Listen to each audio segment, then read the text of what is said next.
Bienvenue sur Africa 24 dans cette nouvelle édition de l'Africa Tonight. Voici les titres.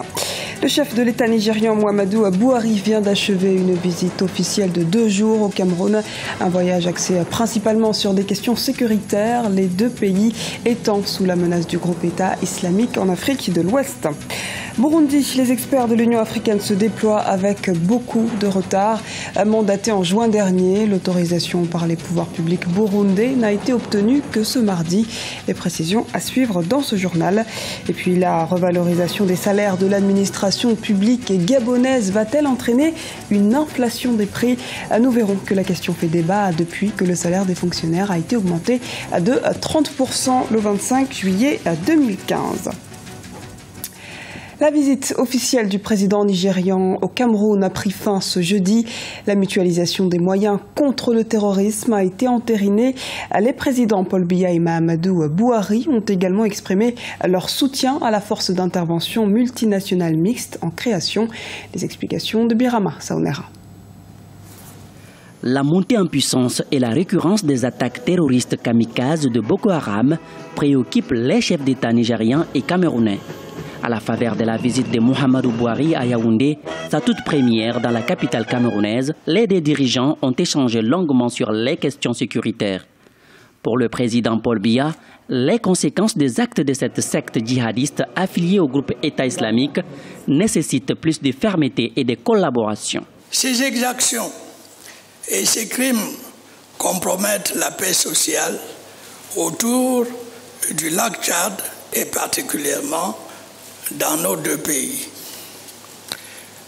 Les morts et autres victimes se multiplient. Les activités économiques se crispent dans les zones perturbées. Le nombre de réfugiés et de déplacés ne cesse de s'accroître.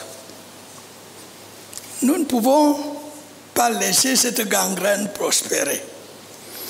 Nous devons mutualiser nos moyens, conjuguer nos forces, partager nos expériences.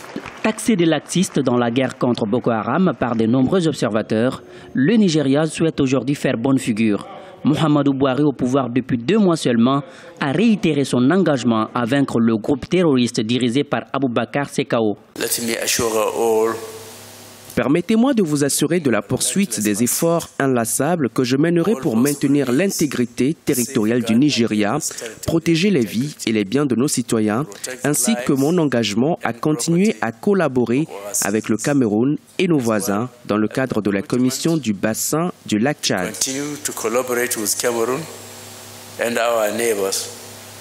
L'insurrection islamiste de Boko Haram et sa répression par les forces de défense ont fait plus de 15 000 morts et 1,5 million de déplacés depuis 2009.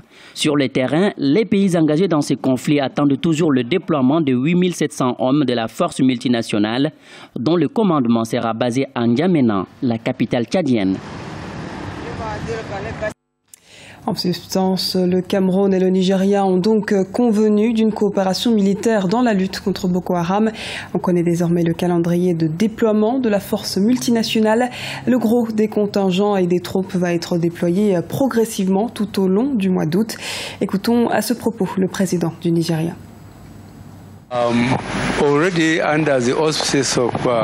La solution, c'est de travailler ensemble. Déjà sous l'égide de la commission du bassin du lac Tchad, nous avons arrêté des stratégies et tactiques communes à appliquer en finançant une force multinationale.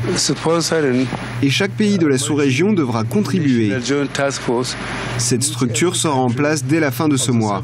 Le but est d'aider la sous-région à vaincre Boko Haram. Et nous attendons également des apports en termes de formation, d'équipement et de renseignements.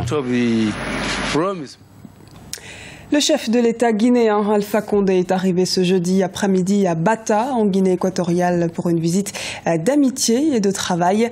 Accueilli par son homologue équato-guinéen Teodoro Obiangema Bazogo, les deux chefs d'État se sont entretenus sur les relations bilatérales entre les deux pays. À son arrivée, le président Alpha Condé est allé déposer une gerbe de fleurs au monument aux morts en hommage aux militaires tombés le 3 août 1979. Jour du coup d'État qui vit la libération de la Guinée équatoriale du régime de Macias Nguema, le premier président du pays. Les experts de l'Union africaine ont commencé à se déployer au Burundi. Ces experts militaires et en droits de l'homme avaient été mandatés par le Conseil de paix et de sécurité en juin dernier. L'objectif est de vérifier le désarmement des populations civiles. Le déploiement a, cela dit, pris un bon mois de retard. Les précisions de Graziella Diakonte. Il aura fallu du temps. La dizaine d'observateurs des droits de l'homme et des experts militaires de l'Union africaine ont reçu ce mardi 28 juillet le feu vert pour leur déploiement au Burundi, soit plusieurs semaines après la date initialement fixée. Un retard dû à des manœuvres politiques de l'avis de certains observateurs. De son côté, le gouvernement burundais évoque simplement des contraintes administratives. Nous avons travaillé directement avec le département de paix et de sécurité de l'Union africaine. Il y a eu des hauts et des bas qui ne sont pas nécessairement imputables au gouvernement du Burundi. Il y a eu promesse de déploiement de ces deux missions dans les meilleurs délais, mais les meilleurs délais, cela s'interprète différemment, semble-t-il, de notre côté ou du côté de l'Union africaine. Le déploiement étant enfin effectif, se pose désormais la question de l'efficacité de ces émissaires. Ils auront pour mission de veiller au respect des droits de l'homme et de faire le bilan des opérations de désarmement des milices et autres bandes armées. Une tâche qui s'annonce difficile, le gouvernement burundais n'ayant donné son consentement que pour 30 observateurs contre 70 annoncés. En acceptant une mission réduite, le gouvernement burundais en fait se place dans la demi-mesure. C'est-à-dire qu'il y a acceptation, il n'y a pas refus, et en même temps ils savent bien que ces experts ne pourront pas faire le travail parce qu'ils demandent un certain nombre, une certaine coordination, et le Burundi est petit, en même temps il est assez complexe pour les réalités burundaises.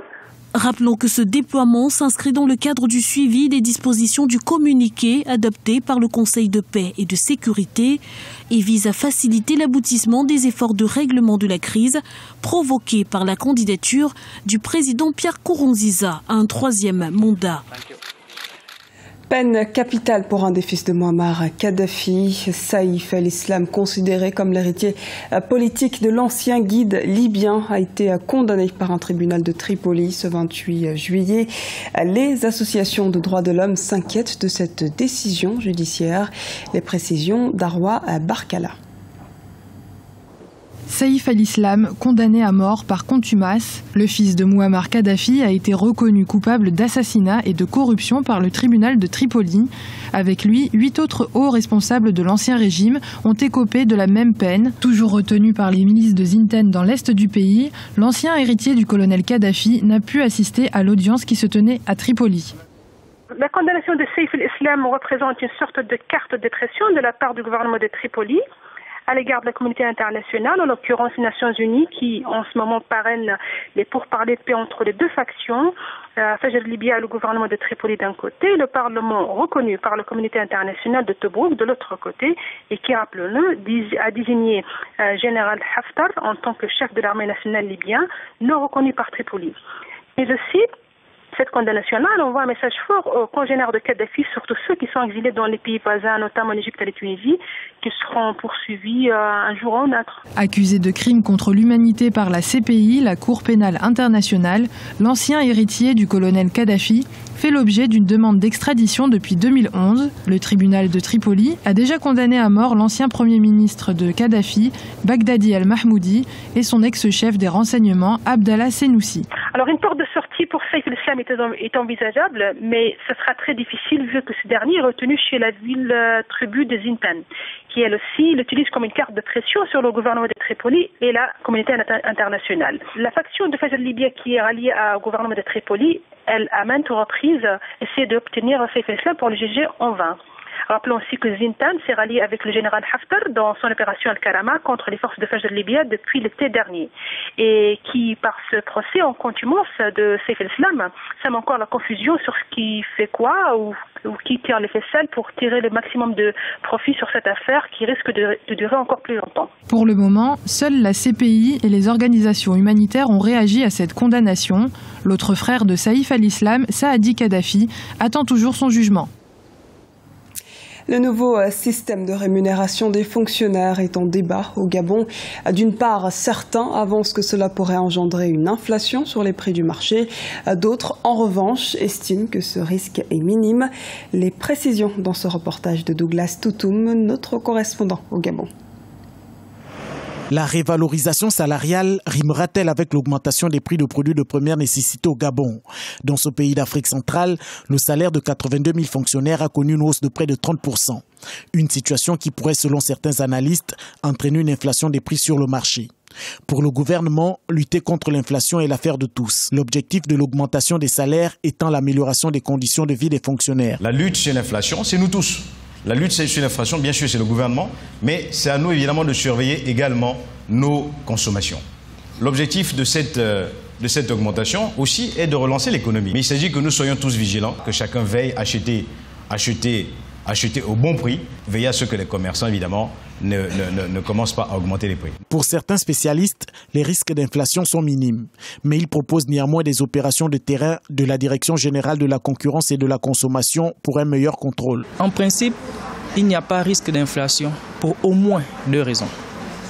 La première, c'est que cette augmentation des salaires n'affecte pas les coûts de production des entreprises. La seconde, c'est que cette augmentation de salaire ne risque pas d'augmenter la masse monétaire.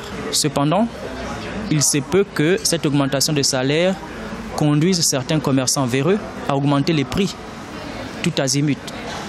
Et donc on pourrait dans ce sens connaître une inflation. Il faudra, comme pour juguler à une augmentation des prix tout azimut, que la DGCC joue son rôle pour contrôler les prix. Pour combattre l'inflation, le gouvernement devrait davantage stimuler l'économie nationale afin de rétablir l'équilibre du marché. Objectif, arriver à une situation où l'offre interne est supérieure à la demande. Le pays importe 85% de ses produits alimentaires à plus de 300 milliards de francs CFA. Ce journal a été réalisé par l'ensemble de la rédaction. Nous vous remercions pour votre fidélité. Dans un instant, une nouvelle édition de l'actualité sur Africa 24.